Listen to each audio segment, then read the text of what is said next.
নাম বাদ যাওয়া ভোটাররা এবার রাজ্য সড়ক অবরোধ করে বিক্ষোভ দেখালেন দিনহাটায়। মঙ্গলবার সকাল নাগাদ দিনহাটা থেকে সাহেবগঞ্জগামী রাজ্য সড়কের 2 নং পুল এলাকায় পথ অবরোধ করেন এলাকা বাসিন্দারা। তাদের অভিযোগ, ভোটার তালিকা থেকে নাম বাদ যাওয়ার প্রতিবাদেই তারা পথ অবরোধে শামিল হয়েছেন।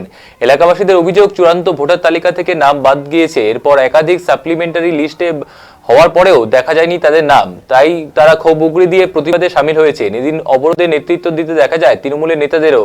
পাশাপাশি বাদ যাওয়া ভোটাররা অবরোধে শামিল হন। পরে ঘটনার খবর পেয়ে দিনহাটা থানার আইসি বুদ্ধাদিত্য রায়, দিনহাটা 1 নম্বর ব্লকের বিডিও বিশাখা ভট্টাচার্য সহ প্রশাসনের আধিকারিকরা পৌঁছে যান।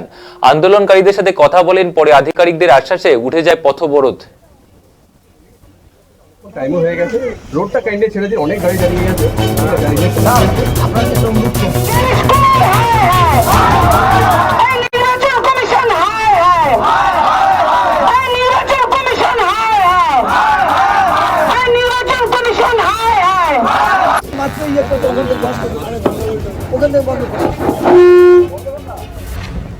আপনার কি অভিযোগ? আমার অভিযোগ, আমার বাবা মারা গেছে অনেকদিন আগে, 1992 সালে 93 সালে মারা গেছে। আমার মা জীবিত আছে ছিল, মাও কিছুদিন আগে মারা গেছে। মার 2002 লিস্টের নাম আছে। আমার মাধ্যমিকের অ্যাডমিট দিয়েছি, প্রতিবন্ধী 2001 সালের সার্টিফিকেট দিয়েছি, জমি দলিল দিয়েছি, তার সাথে আমার নাম আসে বিচারাধীন ছিল। কি নাম আপনার? আমার নাম মোজাম্মেল মিয়া। আপনার বাড়ি কোথায়? বাড়ি আমার ছোটবাড়ি বাড়ি। আপনার পরিবারের কার কার নাম কাটা গেছে? আমার পরিবারের 6 জনের নাম কাটা গেছে। আমার দাদা, বৌদি, আমার বোনের 3টা বোনের নাম কাটা গেছে, 3টা ভাইয়ের নাম কাটা গেছে। আপনার মোট কতজন ভোটার? আমরা 7 জন ভোটার। আমরা তার মধ্যে কতজনের কাটা গিয়েছে? 7 জনের কাটা গেছে। আপনারা এর আগের বিধানসভার ভোট দিয়েছেন? দিয়েছি ভোট।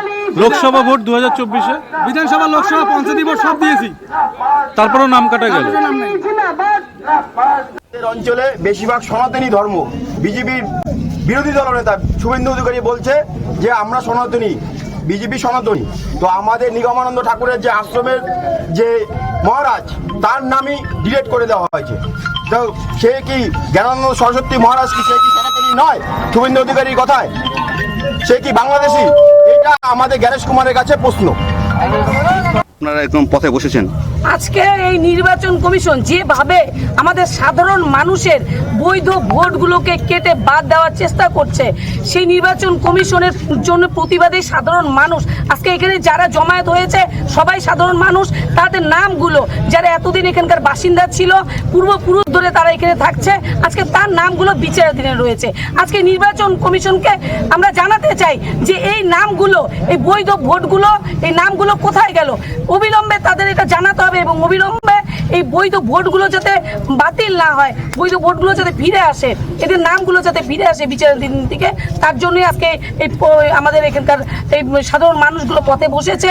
অবিলম্বে আমরা জ্ঞানেশ কুমারকে জানাতে চাই যে আপনারা অবিলম্বে, যেহেতু আমাদের 23 এপ্রিল ভোট, এই মানুষগুলো যদি ভোট দিতে না পারে তাহলে কিন্তু একটা বড় ধরনের অঘটন ঘটবে। তাই আপনারা অবিলম্বে দেখুন যে আপনারা কি করবেন। 2-1 দিনের মধ্যে এই সিদ্ধান্তগুলো আপনাদের নিতে হবে এবং বৈধ ভোটগুলোকে, আমাদের এই বৈধ নাগরিক যারা আছে তাদের ভোটগুলোকে ফিরিয়ে দিতে হবে। হ্যাঁ, কতক্ষণ